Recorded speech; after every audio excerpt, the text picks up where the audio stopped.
पद्मावत कथासार भाग 3।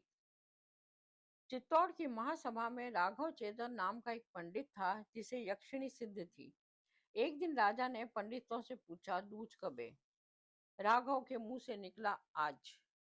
और सब पंडितों ने एक स्वर में कहा कि आज नहीं हो सकती, कल होगी। राघव ने कहा कि यदि आज दूध न हो तो मैं पंडित नहीं। पंडितों ने कहा, राघव वाम मार्गी है, यक्षिणी की पूजा करता है और जो चाहे सो कर दिखाए, पर आज दूध नहीं हो सकती। राघव ने यक्षिणी के प्रभाव से उसी दिन संध्या के समय द्वितीय का चांद दिखा दिया। पर दूसरे दिन जब चंद्रमा देखा गया तब वह द्वितीय का ही था। इस पर पंडितों ने राजा रत्नसेन से कहा, देखिए, यदि कल द्वितीया रही होती तो आज चंद्रमा की कला कुछ अधिक होती। झूठ और सच की परख कीजिए। राघव का भेद खुल गया और वह वेद विरुद्ध आचार करने वाला प्रमाणित हुआ। राजा रत्नसेन ने उसे देश निकाले का दंड दिया। पद्मावती ने जब ये सुना तब उसने ऐसे गुणी पंडित का असंतुष्ट होकर जाना राज्य के लिए अच्छा नहीं समझा। उसने भारी दान देकर राघव को प्रसन्न करना चाहा। सूर्य ग्रहण का दान देने के लिए उसने उसे बुलाया। जब राघव महल के नीचे आया तो पद्मावती ने अपने हाथ का एक अमूल्य कंगन, जिसका जोड़ा और कहीं दुष्प्राय था, झरोखे पर से फेंका। झरोखे पर पद्मावती की झलक देख राघव बेसुध होकर गिर पड़ा।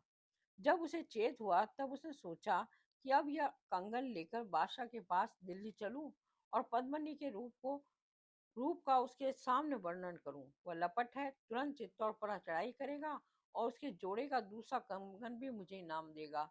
यदि ऐसा हुआ तो राजा से मैं बदला ले लूंगा और सुख में जीवन भी बिताऊंगा। यह सब सोचकर राघव दिल्ली पहुंचा और वहां बादशाह अल्लाउद्दीन को कंगन दिखाकर उसने पद्मिनी के रूप का वर्णन किया। अल्लाउद्दीन ने बड़े आदर से उसे अपने यहाँ रखा और सज्जा नामक एक दूत के हाथ एक पत्र रत्नसेन के पास भेजा कि पद्मिनी को तुरंत भेज दो और बदले में जितना जहाज चाहो ले लो। पत्र पाते ही राजा रत्नसेन क्रोध से लाल हो गए और बहुत बिगड़कर दूत को वापस कर दिया। अल्लाउद्दीन ने चित्तौड़गढ़ पर चढ़ाई कर दी। 8 वर्षों तक मुसलमान चित्तौड़ को घेरे रहे और घोर युद्ध होता रहा, पर गढ़ न टूट सका। इसी बीच दिल्ली से एक पत्र अल्लाउद्दीन को मिला जिसमें हर एक लोगों के फिर से चढ़ आने का समाचार लिखा था। बादशाह ने जब देखा कि गढ़ नहीं टूटता तब उसने कपट की एक चाल सोची। उसने रत्नसेन के पास संधि का प्रस्ताव भेजा और कहलवाया कि मुझे पद्मिनी नहीं चाहिए। समुद्र से जो 5 अमूल्य वस्तुएं तुम्हें मिली हैं उन्हें देकर मेल कर लो। राजा ने स्वीकार कर लिया और बादशाह को चित्तौड़गढ़ के भीतर ले जाकर बड़ी धूमधाम से उसको दावत दी। गोरा और बादल नामक 2 विश्वास पात्र सरदारों ने राजा को बहुत समझाया कि मुसलमानों का विश्वास करना ठीक नहीं, पर राजा ने ध्यान न दिया। वे दोनों वीर नीतिज्ञ सरदार उठकर अपने घर चले गए। कई दिनों तक बादशाह की मेहमानदारी होती रही। एक दिन वह टहलते टहलते पद्मिनी के महल की ओर जा निकला, जहाँ एक से एक रूपवती स्त्रियां स्वागत के लिए खड़ी थी। बादशाह ने राघव से, जो बराबर उसके साथ साथ था, पूछा कि इसमें पद्मिनी कौन है?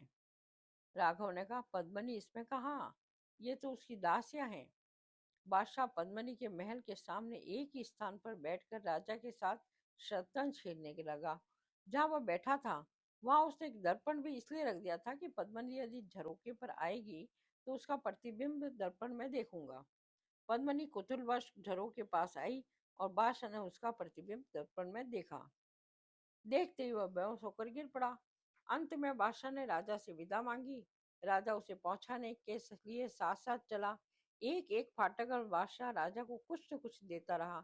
अंतिम फाटक पार होते ही राघव के इशारे से बादशाह ने रत्नसेन को पकड़ लिया और बांध कर दिल्ली ले गया। वहां राजा को एक तंग कोठरी में बंद करके वह अनेक प्रकार के भयंकर कष्ट देने लगा। उधर चित्तौड़ में हाहाकार मच गया। दोनों रानियां रो रो कर प्राण देने लगी।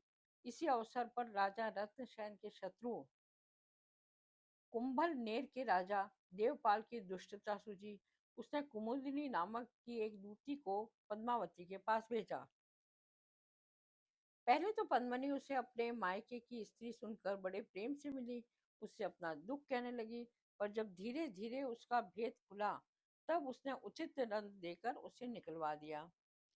इसके पीछे अलाउद्दीन ने भी जोगिन के वेश में एक दूती इस आशा से भेजी थी कि वह रत्न सेन से भेंट कराने के बहाने पद्मिनी को अपने साथ दिल्ली लाएगी। पर उसकी भी दाल न गली। अंत में पद्मिनी गोरा और बादल के घर गई और उन दोनों वीरों के सामने अपना दुख रोकर उनसे राजा को छुड़ाने की प्रार्थना की। दोनों ने राजा को छुड़ाने की दृढ़ प्रतिज्ञा की और रानी को बहुत धीरज बंधाया। दोनों ने सोचा कि जिस प्रकार मुसलमानों ने धोखा दिया है, उसी प्रकार उनके साथ भी चाल चलनी चाहिए।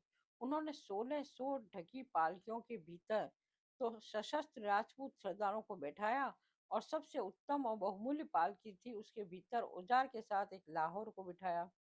इस प्रकार वह प्रसिद्ध करके चले कि 1600 दासियों सहित पद्मिनी दिल्ली जा रही है। गोरा के पुत्र बादल की अवस्था बहुत थोड़ी थी। जिस दिन दिल्ली जाना था उसी दिन उसका गौना आया था। उसकी नवागता वधू ने उसे युद्ध में जाने में से बहुत रोका, पर उस वीर कुमार ने एक न सुनी। अंत में 1600 सवारियों सहित वह दिल्ली के किले में पहुंचे। वहां कर्मचारी को धूस देकर उन्हें अपने अनुकूल किया, जिसे किसी ने पालकियों की तलाशी न ली। बादशाह की यहाँ खबर गई कि पद्मिनी आई है और कहती है कि मैं राजा से मिल लूं और चित्तौड़ के खजाने की कुंजी उसके सुपुर्द कर दूं, तब महल जाऊं। बादशाह ने आज्ञा दे दी। वह सजी हुई पालकी वहां पहुंच गई जहां रत्नसेन कैद था। पालकी में से निकलकर लोहार ने चट राजा की बेड़ी काट दी और वह शस्त्र लेकर एक घोड़े पर सवार हो गया, जो पहले से तैयार था। देखते ही देखते हथियारबंद सरदार भी पालकियों में से निकल पड़े।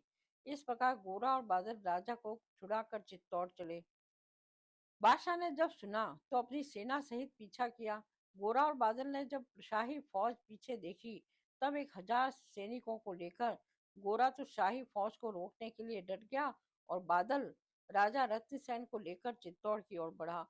वृद्ध वीर गोरा बड़ी वीरता से लड़कर और हजारों को मारकर अंत में सरजा के साथ हाथ मारा गया। इस बीच में राजा रत्नसेन चित्तौड़ पहुंच गया।